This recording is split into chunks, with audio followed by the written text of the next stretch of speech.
TV47.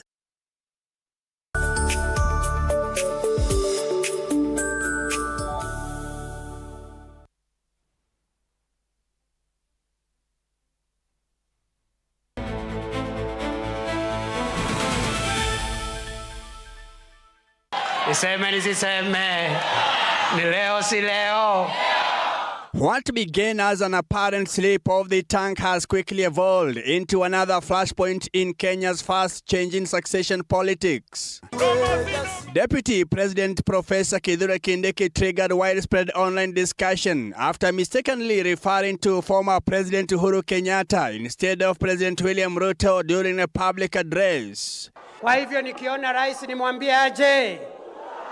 Ndona rais Mheshimiwa William Ruto mwele hata. The viral phrase two-term has since dominated social media, with critics and supporters offering competing interpretations of the moment. Anybody speaking about two-term must know they are undermining the Constitution of Kenya. The incident comes against the backdrop of a growing political speculation. Kasongo ni kufinish?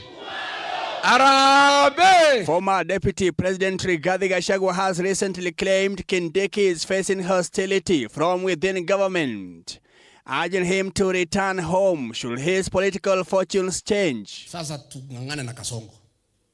We direct all our fire against Kasongo. Kindiki for now. During the same speech, Kindiki also disclosed that some people had advised him to resign from government, saying he rejected the suggestion. Wiko ndugu wengine wetu walikuwa wanasema tuondoke, mimi nikakataa. Nikasema hatuwezi, because you don't build a house, complete it, furnish it, and then you abandon it. Alafu unaenda kuishi msituni. Adding a fresh twist, Public Service Cabinet Secretary Geoffrey Rocco says Mount Kenya East will back President William Ruto's 2027 re-election bid, whether or not Kindiki remains on the presidential ticket. We will continue supporting President William Ruto. It's a prerogative of the head of state to choose his running mate.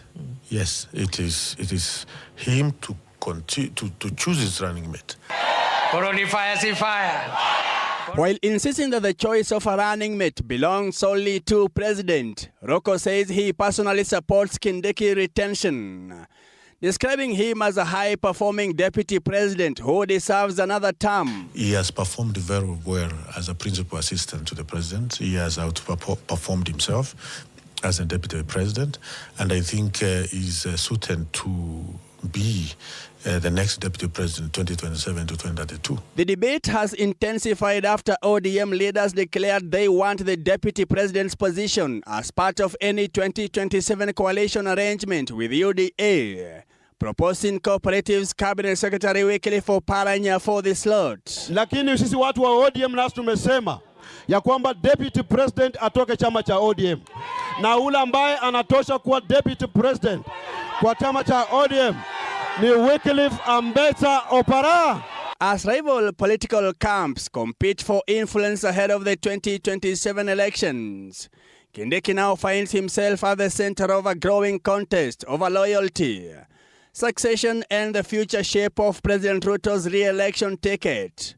Whether the deputy president's recent remarks were merely an innocent verbal slip or a reflection of mounting political pressure remains a matter of public debate. Mike Kagwango, TV47, Nairobi.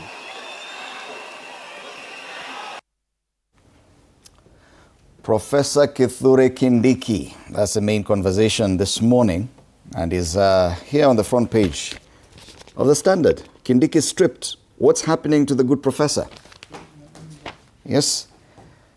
So according to this paper, the deputy president has been stripped of his role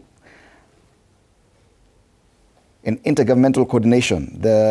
He was in charge of intergovernmental coordination docket, and now that role has been handed to the Prime Cabinet Secretary, Musalia Mudavadi. Professor Kithure Kindiki has found himself in the news lately. And Mike Kagwango has talked about some slip-ups in public, him appearing to change tone or tune in as far as politics is concerned, Mount Kenya politics to be exact. insisting that Mount Kenya remains one unit.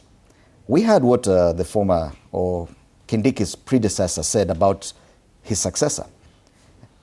Rigathi Gachagua saying that all opposition luminaries should now redirect their salvos at President William Ruto and spare the current deputy president. What exactly is happening? This is what we're trying to find out this morning.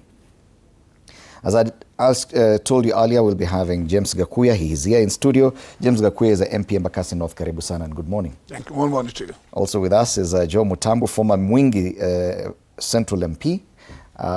You skipped last week. It would have been nice, but at least we still talked on phone. So karibu sana, Bwana Mutambu as well. Asante, asante.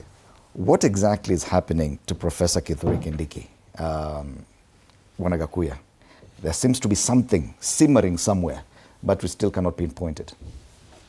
Thank you, Idimuri. Allow me to salute viewers wherever they are watching this morning show. And coming to Kindiki matter, I think Kindiki for now could be the corridors of power, have issues on whether still Kindiki is the right person to deputize the head of state in the next election, or whether the state will substitute him with somebody else. And as the headlines for Standard is stating, he has been stripped dockets of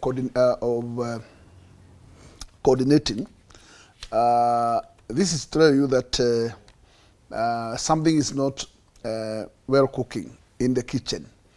And you have even handed Kindiki himself his tongue slipping and talking of President Uhuru Muigai Kenyatta. He's even somehow forgetting whether he's the deputy of William Ruto. And that tells you he's somebody with a pressure.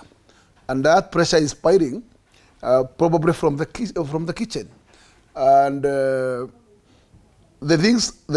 look of the things is that you have now witnessed Western are also soldiering themselves, and they are seconding one William Wycliffe Oparanya to be the appointee of the running mate. In Nyanza, we have Wanga as a preferred running mate, and in that particular circle, remember the indicators are that William might not be lucky as he expected in terms of gathering the support he garnered in the last election from Mount Kenya. And the only carrot that he can exchange with support from either Western or Nyanza is that deputy position. And in this case, it could be tricky for Kindiki to survive as the next heir of William Ruto. Though, in my view, after analyzing the whole cycle, also the head of state is on a critical moment, because if you rob this docket from Kindiki, and probably you consider to take it to Western, then you'll be having a serious battle in Nyanza. And if you take it to Nyanza and fail to take it to Western, then you get a hot soup in Western region. So either way, he's not lucky. I think if I am a wise advisor of the president, you could have retained the docket with Kindiki, so that you can retain both the Western and Nyanza in a standard and uniform way. So that, because once you decide to take it to either of the two regions, then you are going to create acrimonious in those particular regions. And I think that is what I think. But at the end of the day, the Constitution allows the head of state himself to appoint a deputy of his choice, and therefore we will leave the ground to him. He will consider all ends to see whether, when he retains Kindiki, whether there's a time when he's lucky or when it will be worse. Yes. Thank you for that.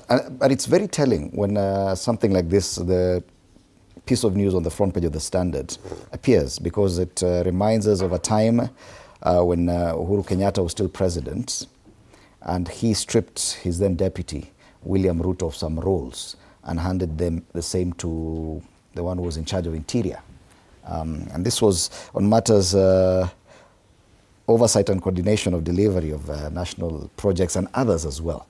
So once it happens, it usually signifies the end of a cordial relationship between the two people. Do you think it's the same that's happening to Professor Kindiki now? That at such a crucial time, 1 year to the next election, he loses such a crucial docket? Absolutely not. Idimuli, I don't make a mountain from a anthill.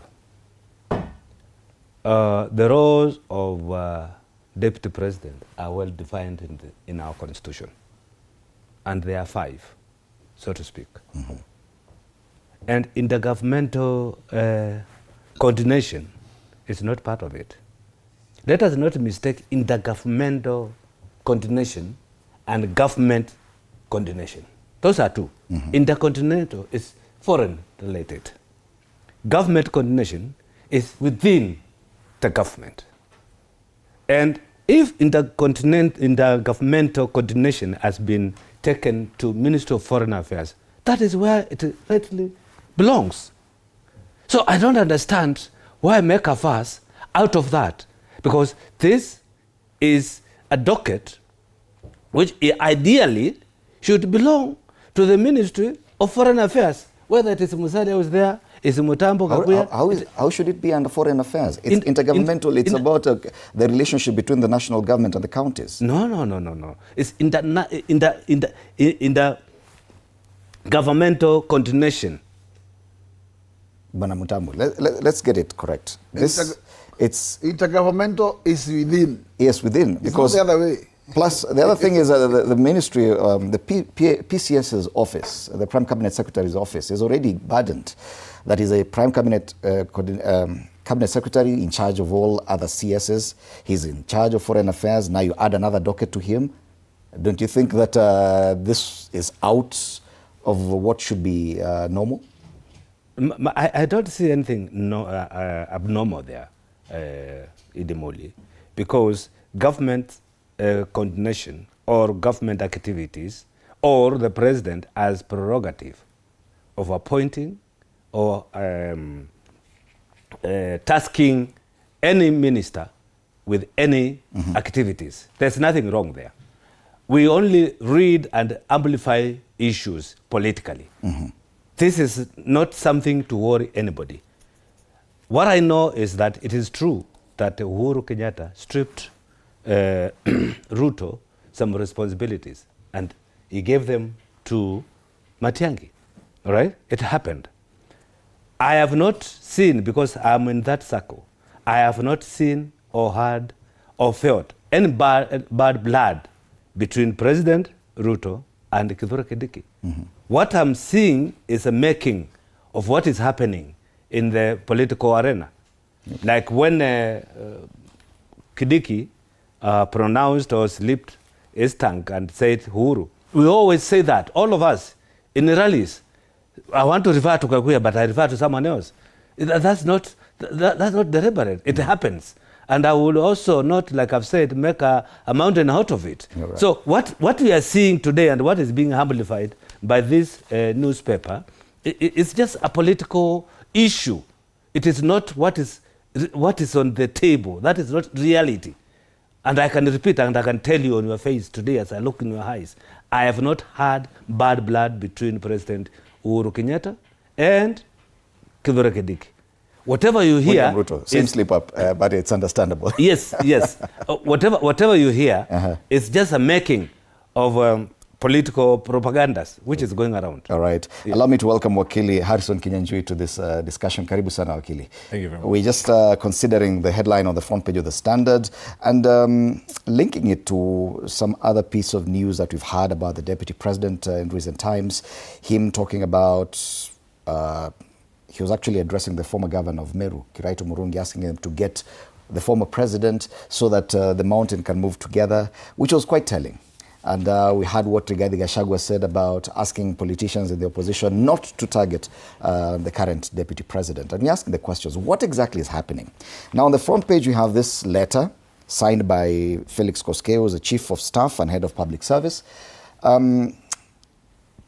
seemingly transferring one of the serious roles that had been vested in the deputy president to a different office. And one wonders, is this purely coincidental, or is there something really happening under the water? Thank you very much. Like they say, there are no coincidences in politics. Well, at least not in this country. They say in Kiswahili, palipo na moshi hapakosi moto. So, and like they say, that what goes out comes round. The current president did experience, as it were, whatever hardship that he had with President Uhuru during his period. And he vowed that no deputy president, no one should be subjected to what I have been subjected to. Now, when you look at the utterances of Honorable Kindiki, and you align that with the expectations of William Ruto in getting him on board through the unconstitutional and illegal means of the impeachment of Honorable Rigathi Gachagua. And I'm not going to go into that because the cases are pending adjudication in court. But suffice it to say that Kindiki is the beneficiary of what I would euphemistically say a rotten process. And therefore, the stench that comes from that is inevitable. And what do I mean? Now, indeed, the president has, if you look at the Constitution under Article 132, sub-Article 3B of the Constitution, for instance, it gives him the power to assign any cabinet secretary, whatever power under the Constitution to execute those powers. So he is, as it were, within that constitutional mandate under Article 132, 3B of the Constitution. However, when you now join that, juxtapose that, as it were, with what has been said, what has been happening with Professor Kithure Kindiki, I don't think it's a slip of the tongue for him to have, uttered whatever he had said. Even the Bible, it says that from the abundance of the heart, the mouth speaks. So it came from him. It wasn't a slip of the tongue that, these people who are talking about two-term, forget about it, is out of the consideration. And I agree with him. And I say here before that, look, any person who stood for election in the year 2022 has a 5-year term, quote unquote, guaranteed under the Constitution. You are not guaranteed, and there is absolutely no way you can speak of a two-term unless and until you can pinpoint to the Constitution that tells you that once you are elected on a one-time ticket, then you are guaranteed for a two-term. There is no such thing. So let's disabuse ourselves and let everybody be disabused of this idea that Kindiki, spoke out of turn or out of the context of the Constitution. He did say actually what the Constitution says, but that is again political, should I say, it was going to precipitate the fallout with his, principle, the appointing authority, not electing. You're talking about a fallout. Do you see a fallout? Because I absolutely see. But Mutambu doesn't see the same. I see a fallout. You see, for President Ruto, what he is looking for is the ability for you to leverage on your voters, whatever you have as your backyard. That Kindiki can be seen that if you flow with the Mount Kenya region, the person with a say is Rigathi, is not, in fact, any other politician out there, and to that extent, Kindiki is subservient to Rigathi. And Rigathi, as you know, then they are out there on a warpath with Ruto. So, in my view, Ruto sees that going forward, Kindiki has nothing to bring on the table. And because of that, then he has to then maneuver. Of course, he is constricted, as it were, by the Constitution, that tomorrow he cannot tell Kindiki, exit the platform and go. But I had this hunch, and I could be wrong, that in fact, when Kindiki was being illegally and unconstitutionally incepted into this portfolio, this position of deputy president, he somehow was compelled, and I've said about this before, sign right here, your resignation, undated.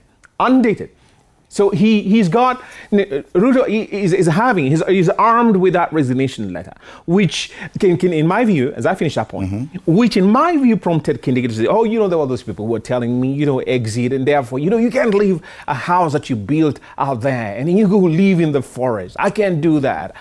So I think in my view that Ruto is armed with a resignation letter, and therefore, for whatever contrived reason, it may be that before we get the 2022 election, you will hear an announcement. Now, once the formations are crystallized, and then you see eventually that probably, the Mulembe Nation has gravitated towards Sifuna, and therefore Ruto feels that I need to at least bring some equilibrium here so that I can get you on my side. He may have someone from there, and therefore compel Kindiki then to get into some circumstance, maybe self-embarrassing circumstance, that will then compel him then to brandish this resignation letter. Remember, I say, he is with Ruto at the moment, just undated. Right. And you're not the only one who's thinking that way. Your colleague in the profession, that's Senior Counsel Ahmed Nasir Abdullahi, says, I don't think President William Ruto will drop Professor Kithure Kindiki as his running mate for the 2027 presidential election. I think Professor Kindiki will be very understanding and resign. Either way, it must be before October 2026 or it will be too late. He also goes ahead because he's been monitoring Kindiki, and he says, desperate time calls for desperate measure. Asking Uhuru to support President Ruto is the epitome of political desperation and a very foolish plea indeed. Eyes are on Professor Kithure Kindiki either way. And we'll be continuing with these discussions after the break. You're watching TV47 Breakfast.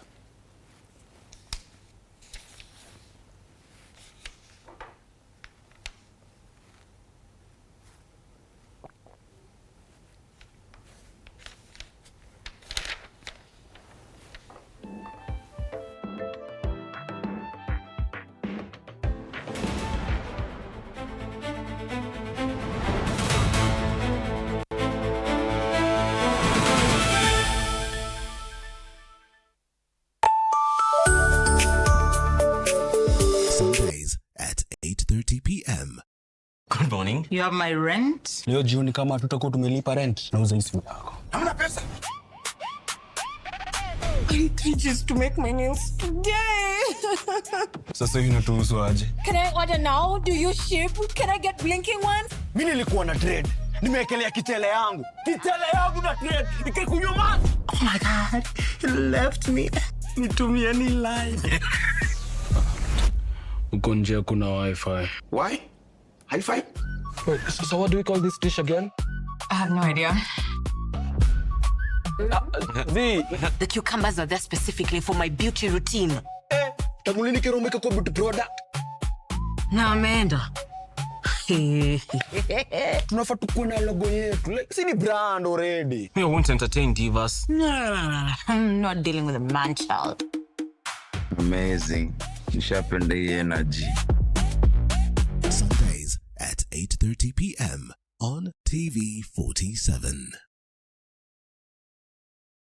Saturday at 8:30 p.m. My father used to tell me that a hotel is the home for travelers. I guess I forgot that. Recently, it's been more of a mirror of my own ambition. Ooh, yeah. We might fail. We will probably fail, but not for a lack of trying. So for the last time and the first time, welcome to Connect In, the best experience in Eastern Central Africa and its environs. Saturday at 8:30 p.m. on TV47. Wednesdays at 8:30 p.m. This is a very serious place. I see that. Surely. Hey, Nyumba. This is the place. Just for a few days. Rule number 2. Kwani Google inajua maisha yangu wewe? That's my seat. It's a chair. It was hers. You're new here? Yeah.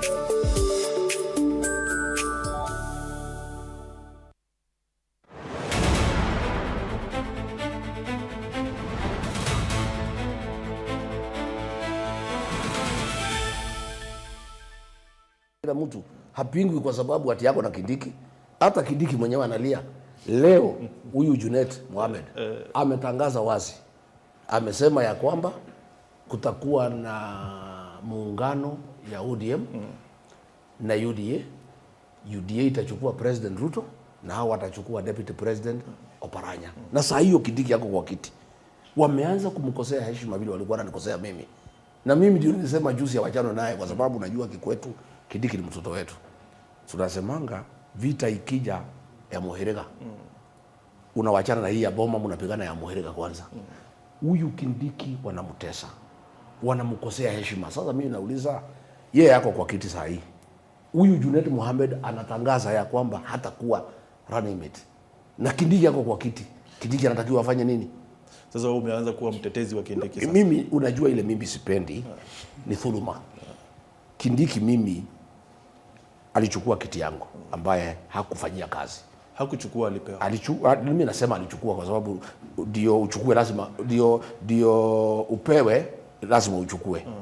Akikataa aseme hii ni ya ndugu yangu sitaki, alipewa kiti ambaye hakufanyia kazi. Alipewa tu ni mfanye kazi, alipewa. Mimi sija hiyo nimetoka huko. Huko nimetoka sina haja na hiyo kiti. Hata kotini nilisema sina haja na hiyo kiti. Kindiki akalie. Lakini vile walikuwa wananiaibisha wafanye kazi ndogo ya Ruto. Unaona vile Junet Mohamed anaongea. Na hii watu ya ODM wamenyeta kwa sababu ya kupewa pesa na Ruto. Haoni Kindiki kama ni mtu. Uliona pale Mombasa Martin. Rais ameketi hapa. Kindiki ameketi hapa ni naibu wa rais. Hassan Omal anasimama. Kindiki ameketi hapa ni mtu ya Mount Kenya. Anasema hii watu ya Mount Kenya ni watu bure sana. Wanatakiwa wafungwe huko Shimo la Tewa. Na Kindiki ameketi hapa ni mtu ya Mlima Kenya. Mimi niliona Kindiki akiwa na uchungu, lakini kwa sababu ni mfanyikazi hawezi ongea. Kama ilikuwa ni mimi, kama ingekuwa ni mimi, nilikuwa nimechaguliwa. Ningesimama ningelima hiyo mtu rais akiwa hapo. Na nimwambia kwende na aketi chini. Lakini Kindiki ni mfanyikazi, hawezi ongea. So huyu mtoto wetu ya Tharaka anaumia. Na mimi najua ile anapitia kwa sababu nilipitia. Lakini mimi kwa sababu ni mtu ya kuchaguliwa nilikuwa kichwa ngumu. Mimi hakuna mtu angenitukana, hakuna mtu angeongea nikiwa pale. Hata siku moja tulikuwa Kisumu. Rais amepanga vijana wanitukane.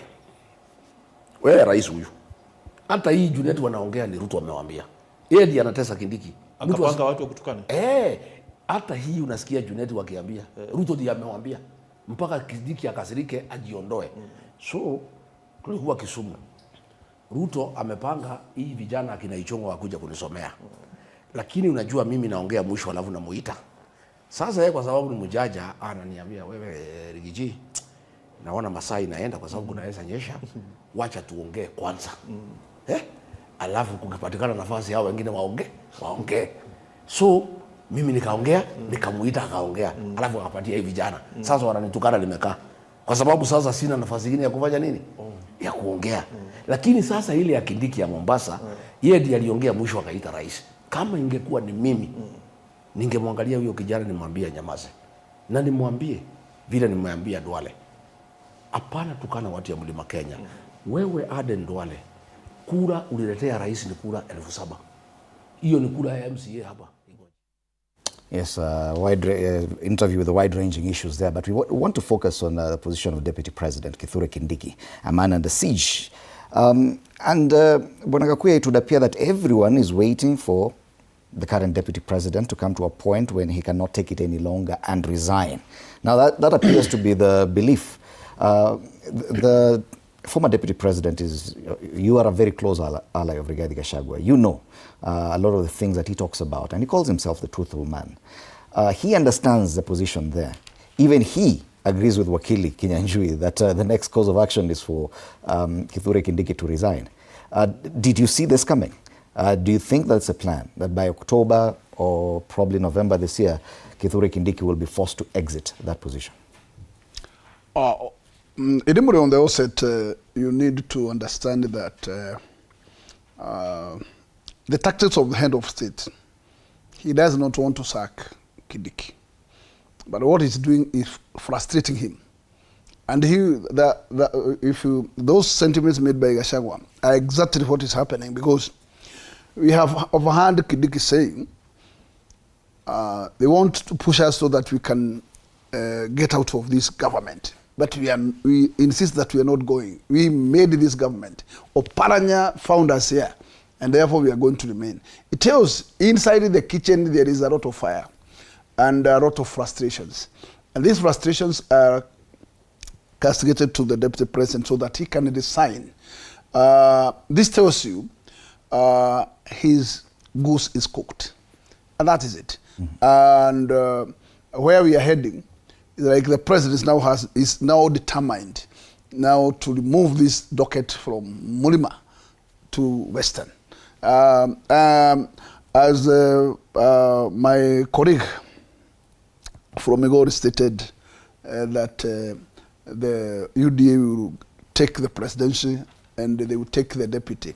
I think those are the arrangement. And William has very fewer options because Mulima has spoken. And the only option is to hang around Nyanza and Western. And how do you bring them together? It's find a mechanism on how they can have a one common person or one united person there who can be able to stand for the ODM fraternity. And I think that is where the candidature of Wycliffe Oparanya is coming in. And if the candidature of Wycliffe Oparanya is going to be supported by one Junet and others from Nyanza, then it tells you that is where the direction is taking. I don't know how they are going to soften one Wanga, because right from the beginning, Che had been just dumping that Che should be the one. But I think the issues, they can have what we call internal mechanism, and urge Wanga to get back to his second term governorship, because I'm sure that Kidero will be talked to so that he cannot take the rebellion back to home, and probably he'll be settled somewhere in the city. So those mechanisms, I am sure William, as a master of politics, he must try to find any strike between Nyanza and Western. So it's purely about the running mate position. How long do you think the president will have to leave this to actually make a declaration before the next election about his selection of a running mate? Because we've seen in past elections or pre-election pacts that you could leave it up to about 3 months to the election. Do you see that happening? Or as advised by the senior counsel online, he should do it as quickly as possible? Or is it now left to Kithure Kindiki to decide when to step down? What will happen is that as much as Kindiki will creak there, the frustration will come in a big way, and it will be pushed to the wall to decide. This will be a mechanism created by the state itself, but they will be using the young tax outside to hit him.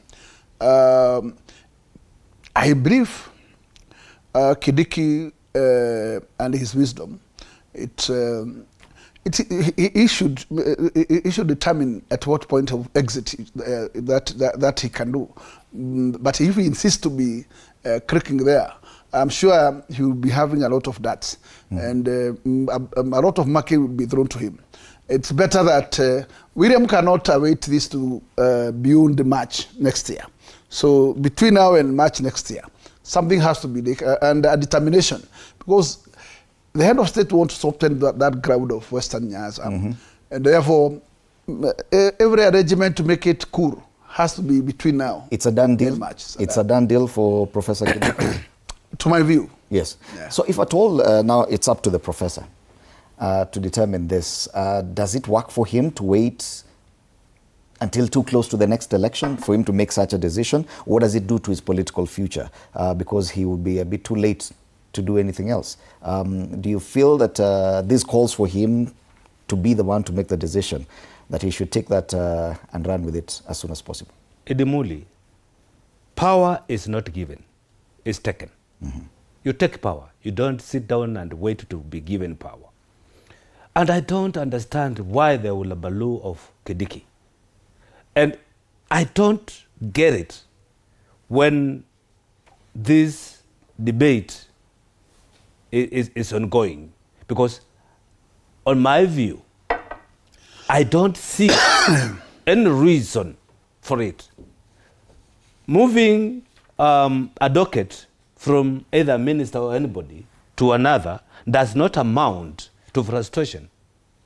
Does not amount to that. And I've told you, there is no known fight between the two. The subject or the story or the narrative of ODM demanding this deputy president seat is not new.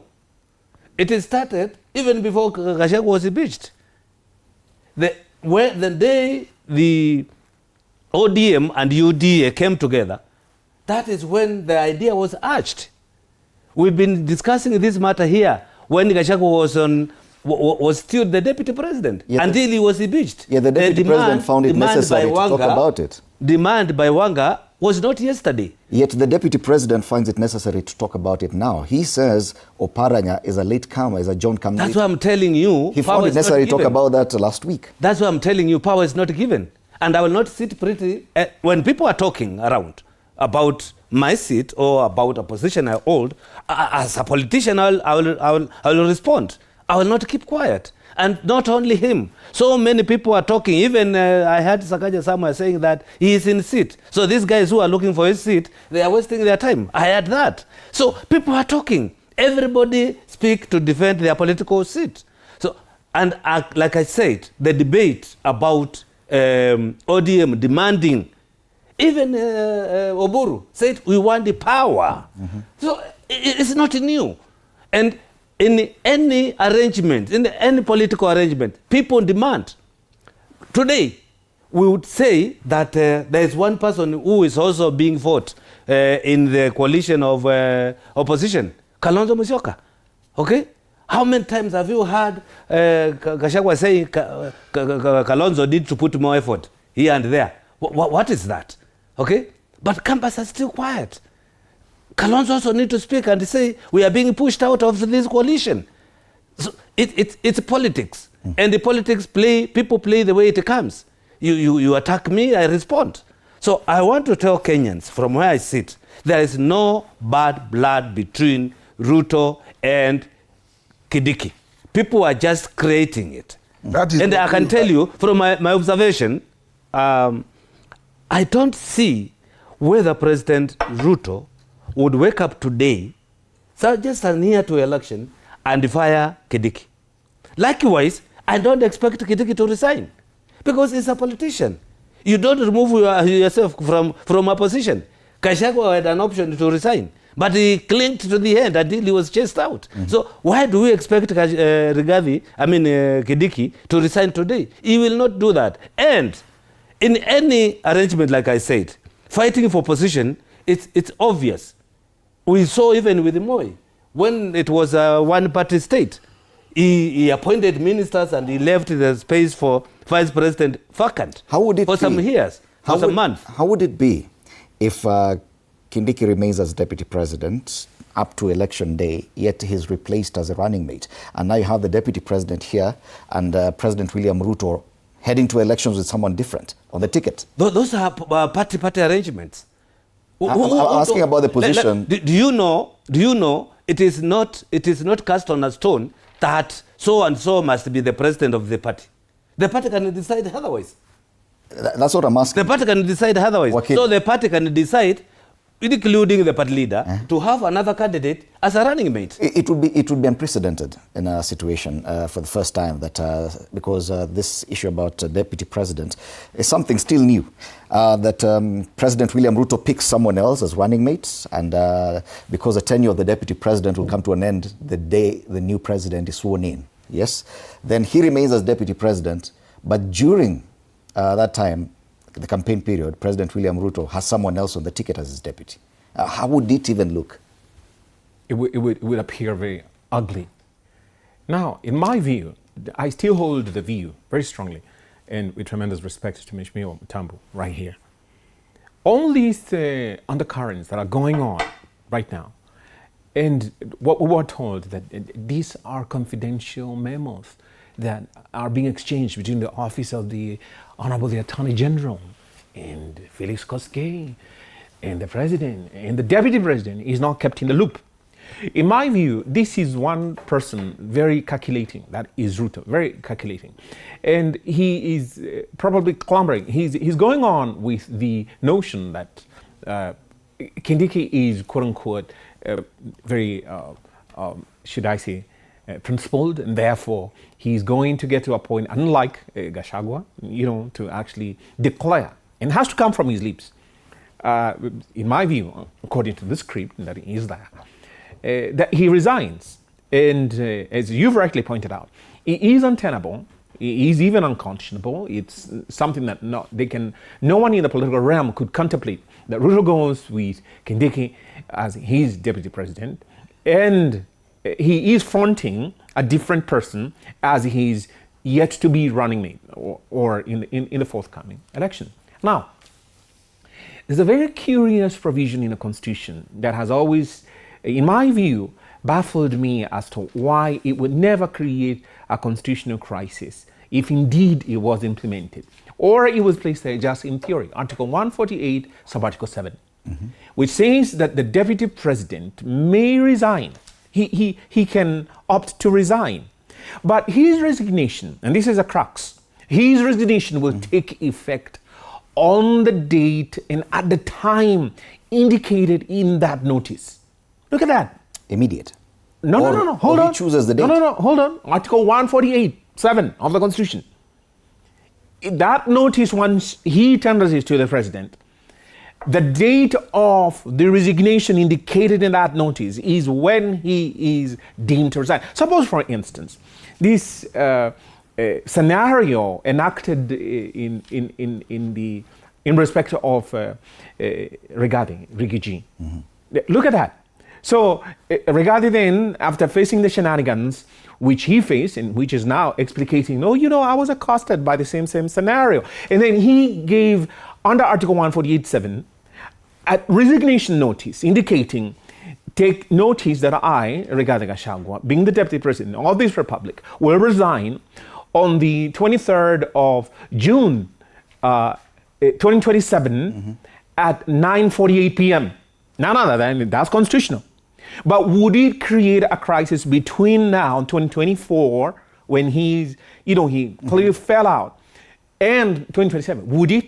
Is it constitutional? Is it legal? No. Do you have it? I need to understand further. Are you suggesting that probably there could be a constitutional crisis, that in Kenya our constitution does not envision or envisage a point where we do not have a deputy president? That's not what I said. I say, look, there's a fallout, ostensible or real, between the president and his deputy. Article 148(7) says that if he opts to resign, that resignation will take effect on the date and at the time he indicates in that notice. But where there's none, it will take effect. Am I correct? Yes. It will take effect. Now read it out. This is Article 148(7). The deputy president may resign from office at any time by notice in writing addressed to the president, and the resignation shall take effect on the date and the time specified in the notice, if any, or if a date is not specified, at noon on the day after the notice is delivered. Good. So there are those two options. At noon of the day he delivers, if he does not indicate the date. And I'm positing this to the Kenyan people. Suppose, for instance, Honorable Rigathi then had, following that particular provision of the Constitution, indicated to the president, well, I got these surprises on you. And then he does tender a resignation, but dated 27th of June, 2027, at 9:48 p.m. Because that's what the Constitution says, the date and the time that is indicated in that notice. Would we have a constitutional crisis? And I was coming to answer the question that you asked, that you posited. Is it possible? What sort of a scenario do we have if the president goes to the election and he's on the campaign podium with someone different, and to his left is the incumbent deputy president? Which is why I'm saying that ugly scenario, in my view, is not going to act out with this current shrewd president. Because in my view, again, Okala was a linchpin turning point. For him, he's, as it were, got the message. Mount Kenya is done with you. Yes. And because Kindiki is unable then to turn that ship and now sail with him, then Kindiki has to be dropped. You talked about a letter, a possible letter that probably he was made to sign. Probably the dates are there, provided for. No. I think it's undated. I think it's undated, in my view. I think it's undated. And I will not be surprised if that plays out. Let me finish by saying this.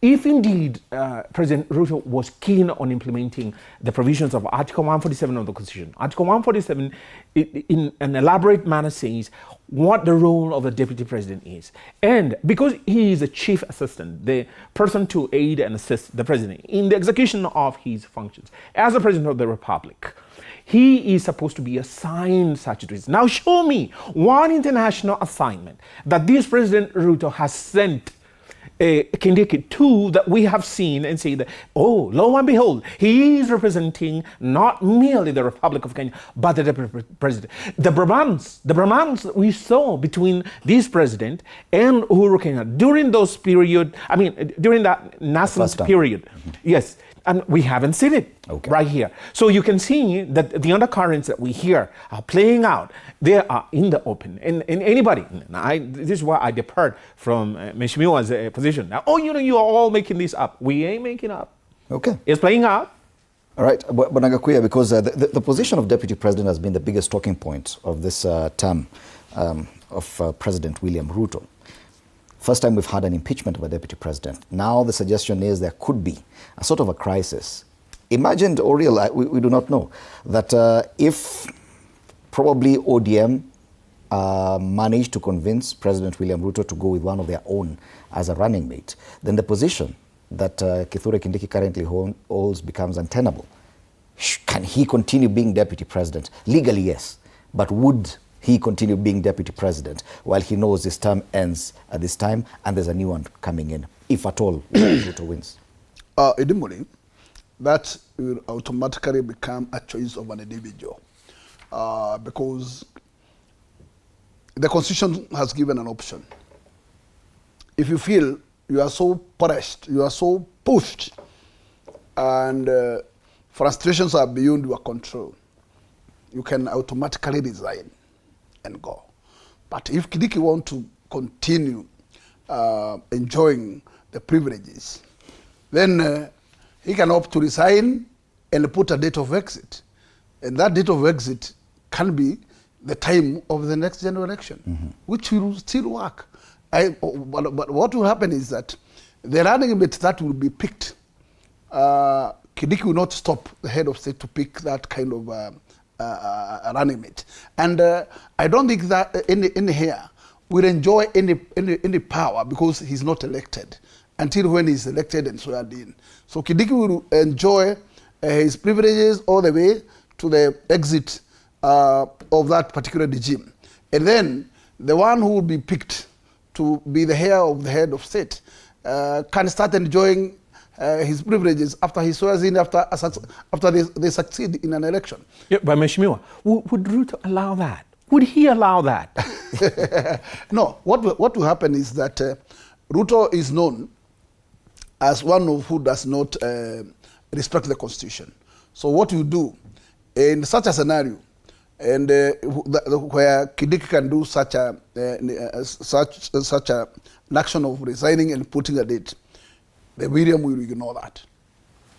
And go against the Constitution? No, what you do, he will just decide to tell Kindiki, get your package in hurry and go, so that you can live, you can live this way.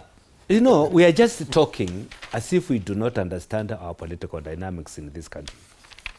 Which politician would make such a grievous mistake towards election? Which one? Why are which mistake are you talking about? Of firing deputy president. William actually from William is looking for. Let me tell you. Actually from Mount Kenya. You cannot fire the deputy president. You can only force him to resign. Yes. Or probably go for impeachment again. What I'm trying to tell you is that whatever we are wishing for here will not happen. I am not seeing it happening because I keep on repeating, I don't know why you don't understand, you guys, that there's no bad blood between Kindiki and Ruto. Okay? Whatever is happening, and But political dynamics may force the president's hand. That's the issue. He may have no bad blood with his deputy currently, but politically he may need some support from elsewhere. And probably that's the only hand he can hold. Well, what is happening today, and the noise you hear of people asking for positions from other quarters, it is the same thing happening in coalition opposition, the coalition of opposition. We have had so many scenarios whereby we are told, no, it is Sifuna, Didi, it is this. But before, it was Kalonzo, and I don't know what has changed. Okay? So it is the same scenario. And I don't know why we are not addressing that. Because it's the same thing. So today, I invite any coalition which would want to come and join forces with Ruto. And mind you, any politician will look at scenarios which will make them win the election. Not a person per se. As an end to everything. Let me tell you, for me, if you ask me, if I support the government and I want the government to come back into power, any arrangement which will help the government get the power, I will support it. So, is there a risk? And allow me to ask you this question. Is there a risk that a presidential candidate could simply get a running mate for purposes of winning the election, and then immediately after the election, going forward, because we've seen it, get rid of this person one way or the other? Like you said, it depends with an individual. Do you see this happening going forward in the Kenyan context? That for purposes of winning the election, I'll come for John Mutambu because I know you have numbers, but immediately after elections, I know we cannot stay together, I force you out. Could that become a trend? I'm not seeing it. I'm not seeing it. And I don't anticipate it to happen. Unless someone is, I don't know how to call that person. All right? I don't see it because it depends on the people who surround you. It's happened already. Who makes it's happened with win the election. And for your information, there's something people don't take into account. There's something people don't take into account. 2022 election. Let me tell you, and Kagwe will tell you, Kagwe did not vote for Ruto because he was convinced by Wamunyoro. It's because Mulima had already decided. That's one thing we need to differentiate. Mulima had already decided that they will vote for Ruto. Yes. Okay? It is not because they were persuaded by Rigathi. They had made a decision. I'm focusing on this it is the people, not an individual. Yes. It is the people. So in this case, if Mulima decides not to vote for Ruto, it doesn't matter how much Kagwe persuades them. Okay. But my concern now is this position of deputy, whether for at the county level or at the presidential level, because we seem to be forming a trend that when it comes to discussions around getting a running mate, it's only for purposes of winning the election. Even when you know that you cannot work together with this person for a full term, that candidates will be looking for a running mate for purposes of winning the election. Then immediately after the election, they change tack and now ensure that this person, one way or another, disappears. Do you see that risk, Wakili? And could it, because we talked a lot about the position of deputy president and even deputy governors. Yes, it's very imminent. And very unfortunately, a precedent was created. That precedent was that the president, the incumbent, could use state machinery. And he would, of course, cast his deputy in the most negative light, using the institutions that are available or at his disposal. And we find that the lack of respect for the constitutional, ambit, that you can't go outside the constitution to do this to your deputy president. This was the presidency. You went on one ticket, both of you, and but this is a greed for power in full expression that we find in William Ruto, and he disrespected the electorate when he decided he's going to use state machinery. And now we have heard from Honorable Junet saying that there was actually bribery. The members of the National Assembly, the members of the Senate were bribed. And, if I was the EACC, I would actually summon him and ask him, table the evidence and show us so that we then can have prosecution. So he has set the precedent, and with that precedent, then whether he is the one in power or not, it's out there for everybody to see. And the danger is that you have more people who do not respect the Constitution. You ask yourself, if this Executive Order number 1 of 2025, by means of which 2025, he says that these intergovernmental relations functions are supposed to be in the office of the deputy president, and then he doesn't involve the deputy president. Now you imagine this sort of embarrassment that would have been there if Kindiki was now to execute or he had lined up any of those forthcoming functions in terms of his functions under that executive order number 1 of 2025. And then, because all this is done behind the scenes, without his involvement, without his knowledge, then he is, embarrassed and out there. Which again, I say, and I still hold on, it's all orchestrated, and to line up as a principled person to then, throw in the towel, so that it gives the president the opportunity not just to sidestep the Constitution in terms of, he doesn't have the liberty or the free will to replace his deputy president, but he takes advantage of the fact that, again, I say Article 148.7, the resignation of a deputy president. Now, very unfortunately, that scenario is likely to reenact itself. Now, going into these coalitions and the like, I would have preferred, if I was asked, that they have this, not a mere memorandum of understanding, but an actual agreement that is binding upon them. And if, in fact, you breach that agreement, then you're the one then to be deemed to have resigned. Then, of course, that would level the playing field. Now, let me use the Botswana experience.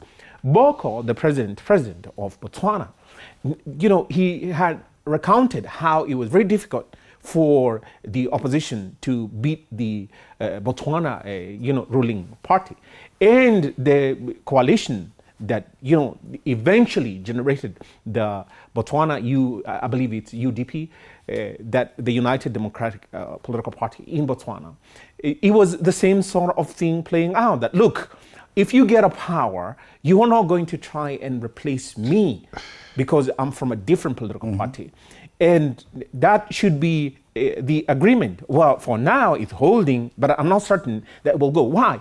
Because of this greed for power and this insatiable appetite to self-aggrandizement while you're oppressing your junior. Now let's look at the architect, so that I can answer that fully. Let's look at the architect of Article 147 of the Constitution, again on the functions of the deputy president.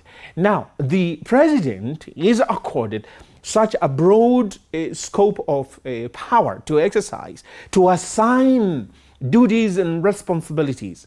And the expression used by the framers of the Constitution is a may assign. You look at that repetitive. In Article 147, Sub-Article 1, Sub-Article 2, Sub-Article 3, you find that the framers of the Constitution made it such that the deputy president would not get out of that mold to quote-unquote assert himself or herself outside the president. In other words, the key figure, the driver of the presidency is and remains the president, which in my view, is a pointer that you must have a charismatic president. And I'm using again that Botswana experience. The people of Botswana feel right now that Boko is the proper person. They elected, and they're very happy that he replaced the government. So the architect of Article 147 of the Constitution portends that scenario. And I'm not going to say a weak deputy president or a subservient deputy president, but one that you have the synergies working together, because you have set off with an agreement that, look, we are flying off like this, and that is the destination we're going. Please aid and assist me to get there. Now, if you have a fallout, that then you no longer can work together that way.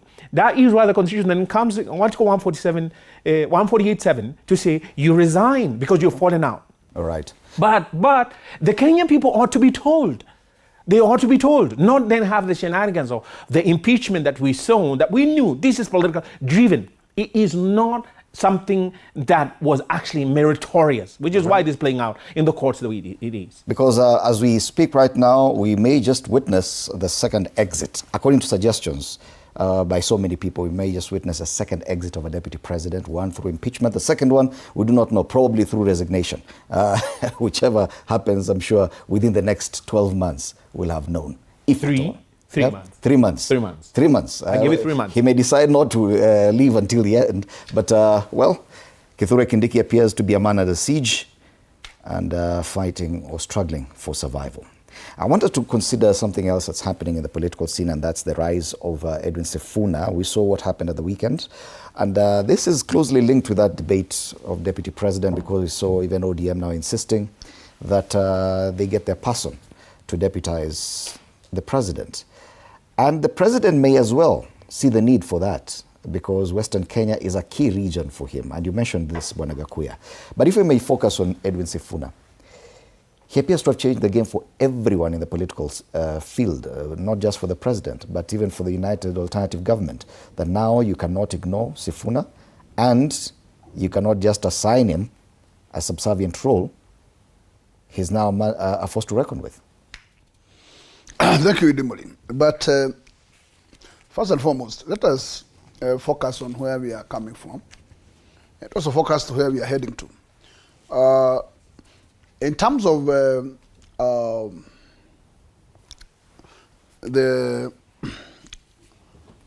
kind of support that Sifuna is enjoying currently, don't forget that this base was exactly the base that was enjoyed by the late Raila Odinga.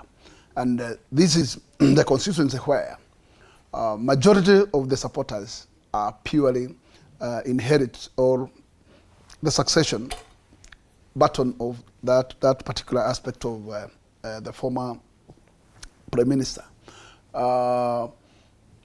We should not forget that where was Raila enjoying his biggest support? The first base was Nyanza, and the second base was Western Region, Coast, and Nairobi. And in those four regions, the only region that probably Sifuna will not enjoy, as Raila used to, is Coast. But he will enjoy and he will inherit almost in totality the support base of Western Region. Number two, he will also enjoy a big chunk of Nyanza and Nairobi. And nobody can dispute that. But that is not an express justification for Sifuna to get the mantle of the presidency. But what I would say to my own view is that he has grown to a level that in the negotiation table, he will be a principal either of Rida Mwananchi, but these cannot give him an express victory over presidency alone. And therefore, there is need, once he attains that principalship, he comes to the table, sits with the others, because you cannot ignore, even though you are the one carrying the mantle of Central Region, where votes are close to 7 million, still you need other Kenyans to fill your basket so that you can be able to achieve. True, it's very true, but does it mean that there are people who are uncomfortable? In this case, Idimuli, let me say this. As much the youth will push Sifuna for presidency, I'm sure Sifuna is more wise. And he knows alone he can't make it. And therefore, I'm sure at a point when the United Opposition will be having a table, he will present himself. I am sure he might not be lucky to get the flagship of the presidency, but most likely he cannot miss the deputy or the chief minister position. And that, in that case, I would like to say that already he has made an inroad that qualifies him to be at the national level. Mm-hmm. And on the ticket? What I'm saying, he might not be lucky to get the presidency. But on the presidential tickets, there are two positions. But you cannot, if he's not going to have the presidency, he's most likely going to get the running mate. Yes. And if not the running mate, he can enjoy maybe the next position where probably the United Opposition will agree to elevate the position of the Prime Minister, and he can still get the position. All right. But he has that level. Nobody can stop him from that level. As we continue considering the rise of Edwin Sifuna in the political field in Kenya today, let's get the views of people from Mombasa, Quinto Wafula is our reporter on the ground. A very good morning, Quinto. Watu wa Mombasa wanasema nini kuhusu Sifuna?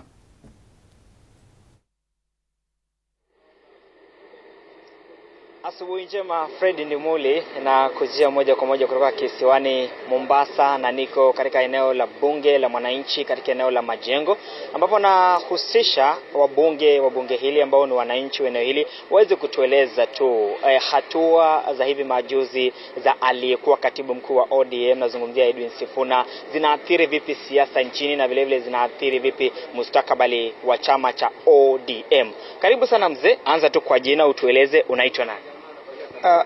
Jina langu naitwa Koingasho na mkazi wa Mombasa.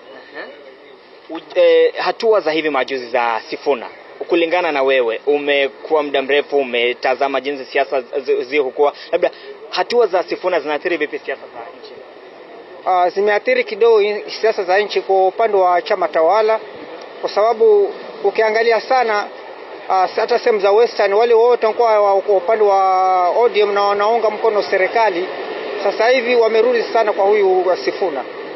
Na ukiangalia sana Sifuna ana watu wengi. Na kama pengine huu si mradi wake, basi ni mradi wa mtu, basi kama kufaulu, kwa sababu ameunganisha karibu Wabaluya wote. Wote wamekuja pamoja wote. Na kitu kingine cha kushangaza ni kwa yeye anataka president. Anataka urais. Mimi ningesema hivi, kwa sasa hivi aendelee kujijenga. Sasa Sifuna. Labda kulingana na wewe, labda yeye kuondoka ODM na bado ODM kuwa katika muungano wa broad-based, unaathiri vipi nafasi ya ODM katika broad-based, hatua ambazo Sifuna na viongozi wengine walioasi ODM wanachukua? Kulingana na Sifuna kuwasi ODM, haya ni makosa yalifanywa na ODM organs wenyewe baada ya kumtoa. Kwa sababu unaona sasa chama cha Linda Mwananchi kimetoka na karibu wabunge wote. Wale wafuasi wote, wale vigogo wote wa ODM wametoroka ODM. Na ODM sasa imepasuka vibaya sana. Ukiangalia hata vile rais alikuwa anasema kwa ataunganisha ODM, sidhani kama ataweza kuunganisha ODM.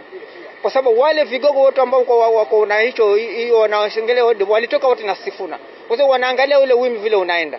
Kwa maoni yako wewe, labda utueleze Sifuna akiwania urais atapata, na iwapo awe katika urais asimame na nani kama mgombea mwenza? Kulingana na mimi sasa hivi Sifuna kusimama urais anaweza kusema kujaribu, lakini sidhani kama anaweza kuingia pale, kwa sababu wajua hichi kiti cha urais paka ujijenge, na pia huo una watu ambao wako nyuma na kusukuma, ushafahamu. Lakini sasa hivi tukisema yeye anaweza kusimama urais, atakuwa anajipoteza. Kitu ambacho naweza kumshawishi mimi, akubali kuungana na hao opposition wengine. Yani wao watasukuma, kama kweli wana maoni ya kusaidia wananchi, wasukume waingie katika serikali nyingine. Asante sana. Tuweze kusikia sauti ya Gen Z. Anza tu kwa jina, utueleze unaitwa nani? Kwa majina ni Calvin Somondi, mkazi wa Mombasa, mwenye bunge wa Liberty Majengo. Tumeona Gen Z wengi wakiwa nyuma ya Sifuna. Labda kulingana na wewe, hatua ambazo Sifuna anachukua, wewe kama Gen Z unazichukulia vipi? Okay, hiyo movement ni nzuri, but nataka apige hesabu. Hao ma Gen Zs wenye wanamfuata wako na kura. Lazima ujiulize swali kama hiyo. Hao wenye wanakufuata wako na kura. Tushaona movement. Raila alikuwa na movement.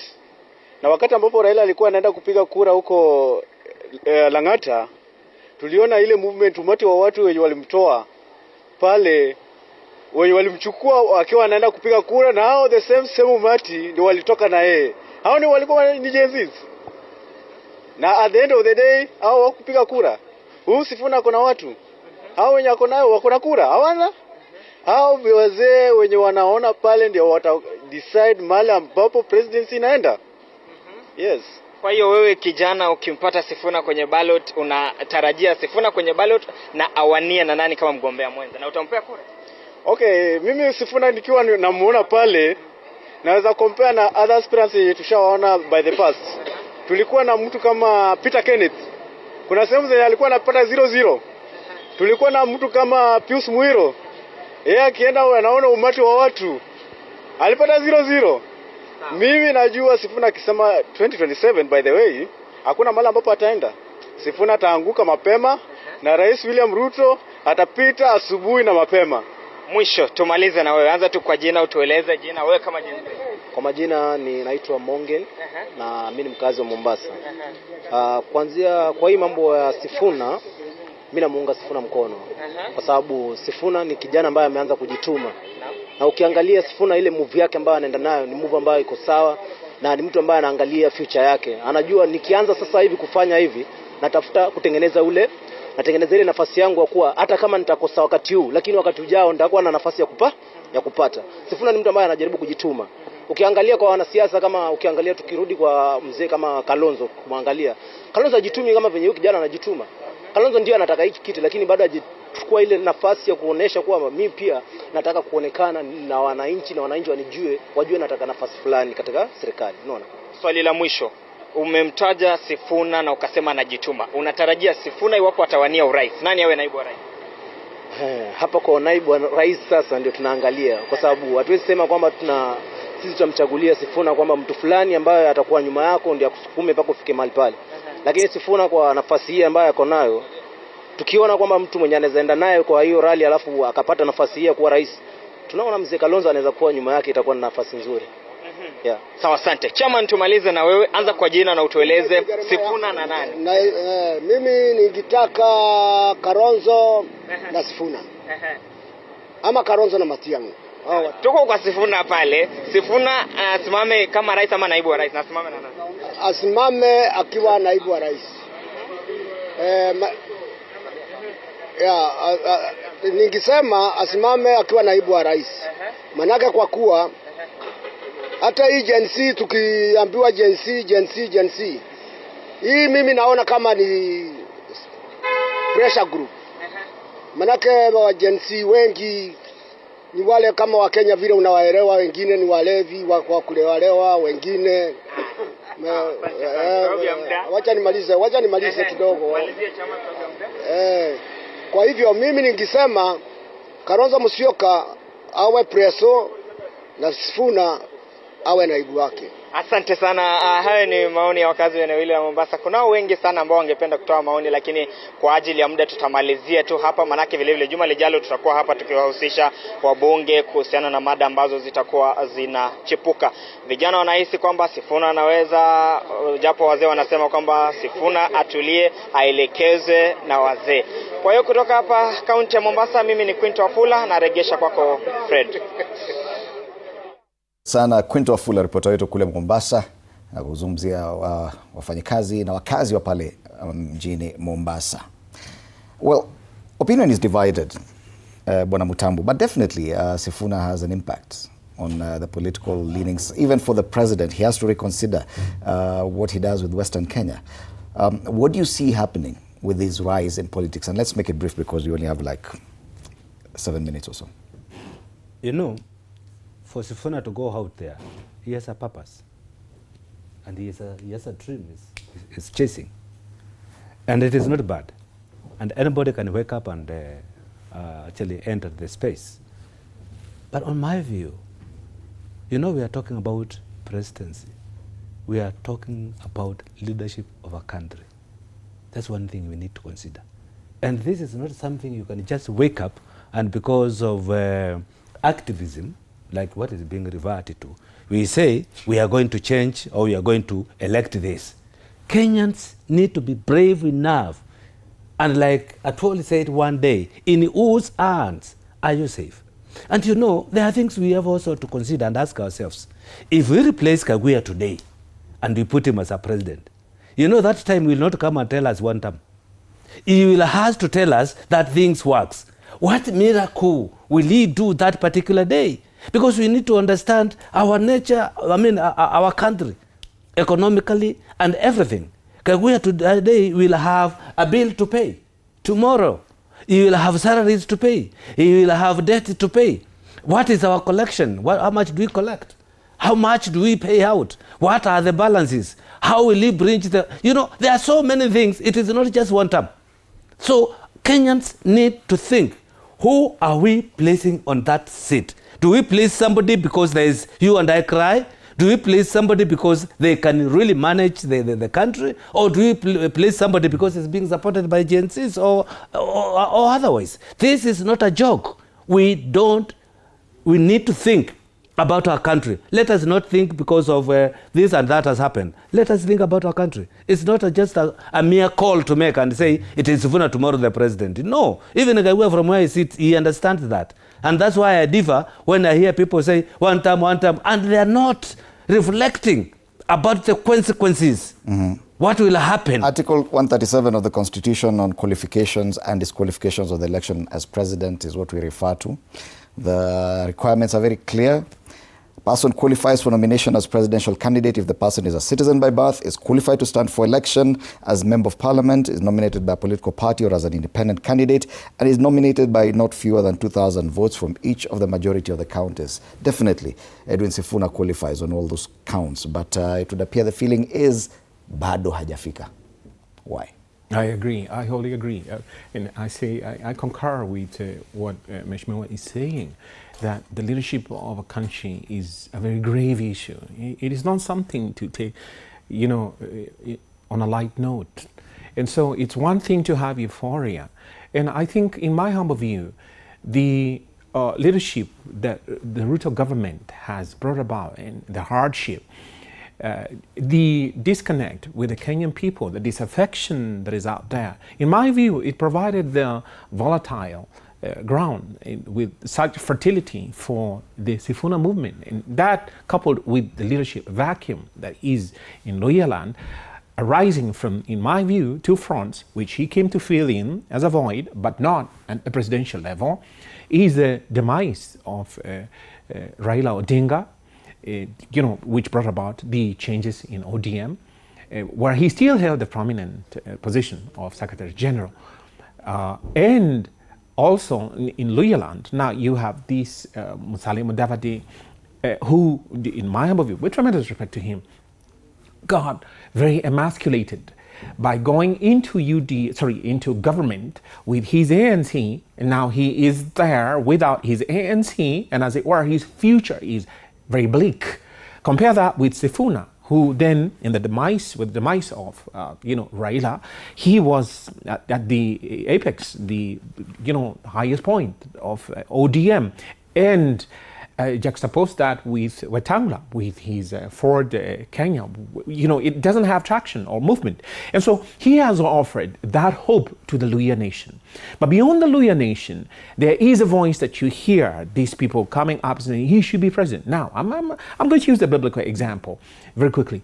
You find that in King David, the anointing of that kingship was endorsed from that perspective, but he was still a greenhorn, as it were, in terms of leadership. And so God needed to bring him into the courtyard, and that courtyard was where he could see the exchanges of power and whatever happened. And now if you go now to the New Testament for Christians, 1 Timothy 3:6 says that I do not permit a greenhorn into the office of the bishop, lest he falls into the trap of Satan, which is pride, and it will bring you down. So you find contextually, even God wants to nurture and bring you forward. So I do not think that this is the right time. And you've heard people making comments, take the deputy president, if that is it, for now. But you cannot build a presidency in terms of euphoria. And as I close, I want to ask the Kenyan people, are you aware? And he said, and there's someone that in the audience who made a remark, wazee kuna mahali wataenda kufanya uchambuzi na uamuzi. Now, you look at the Kenyan context, there are international players, and I've always said that in the pyramid of leadership in this world, at the peak, there are they who are controlling the levers of leadership and whatever is in the world. And now, someone asked, even Mheshimiwa here has asked, how are you going to deal with the debt that we have that is choking this country? How are you going to deal with unemployment? So lay your blueprint on the table, beyond the euphoria, beyond saying that, we're going to replace. What is your blueprint? What are you bringing on the table? So I do not think that this is the right time for him. I'm not writing him off in any way. With tremendous respect to him, I'm saying, let's be real, just like he has said. Let's be real. This is not like, walking into that. And then, lastly, with tremendous respect to him, I want to ask him to judge himself as against his oversight of Nairobi County. Right. Nairobi County is partially where it is right now because of him. And I support him, by the way. I'm an anti-Sifuna. I've always stood here and said that, he represents hope. But beyond hope, you need right now to bridge between the now and that hope that you have. And again, I say without the hope, you cannot then envision where you want to be. You must have that hope. But Sifuna, in my view, has been contributory to the demise of the glory of this city in terms of his oversight. Parting shot, if I may give you a parting shot, Wakili, or do I give you time to think about it? In about 30 seconds. 45 seconds, just a parting shot. Idimori, what I would say is that as much as we are very eagerly waiting to see changes between now and 2027, it's better to prepare our people that still we live in one Kenya, and Kenya is our motherland. What we should preach is for peace, and especially peace towards the next election. We are totally calling the government out to completely desist from using goonism. And this is an element where every single Kenyan must feel secure in this country. So therefore, may the state do the needful to make sure that Kenya is a safe destination. Thank you so much. A minute for your parting shot. I would want Kenya to reflect on what they want with their country and their future. And let us also think beyond us and look at our neighbors. Countries which just change because there's a you and I cry for change. Mm-hmm. What has happened? Where is Libya today? Where is all these other countries? Where when we had this euphoria of uprising, what happened to those countries? And where are they today? And where were they before all these things? So Kenya is a very beautiful country, and we should not destroy it simply because you are unhappy with somebody. Let us think about our country as opposed to ourselves. Okay, thank you. Wakili, while we think about our own country, let us demand of institutions that ought to be delivering to deliver. If the NCIC ought to be ensuring that there is national cohesion and integration of the Kenyan people, and if we, by the benefit of the rear view mirror, we see what happened in 2007, we really ought to stop and stem this escalation of the same sort of scenario that played out in 2007. And I would ask the Kenyan people to hold the NCIC, for instance, the EACC and other commissions to account. Right now, the IEBC has advertised in the dailies the position of its CEO. Now, the political shenanigans that will play so that the CEO can be there so that to deliver the election to the incumbent, to me, it's something that is worrisome. Why? Because all this is done against the law, because the law is right there. But the Kenyan people probably have been driven to the wall because of their daily existence and the difficulties that they face every day. And as we go forward, who is the person that envisions a Kenya where we all can enjoy the expression of our different giftings, and without the oppression that is there, and without the raiding of our pockets in a manner that decimates, complete decimation of any hope of a better tomorrow, until you kill those dreams in a manner that you only are the person that can see yourself. Of what use is such leadership? We must elect a leader. We must look now for a leader that envisions a Kenyan people that are living within their own dreams, but supportive of each other, and not right now where they are like bloodsuckers and vampires who just thrive on the suffering of the Kenyan people. Right. Wakili Harrison Kinyanjui, thank you so much for your time. Joe Mutambu, former MP Mwingi Central, and James Gakuya, MP Embakasi North. These have been our panelists this morning, and thank you so much for your very well-considered opinions on the issues we've been discussing. Kithure Kindiki, Professor Kithure Kindiki, a man under siege according to some of the papers. Plus, we also considered the rise of Edwin Sifuna and where should he cap his ambitions this time round. Thank you so much for your time. After the break, Anu Dida will be in studio talking about matters insurance fraud, how consumers can protect themselves. I'll be back later to talk about using AI and civic tech to build smarter, safer communities. Good morning. Up until then.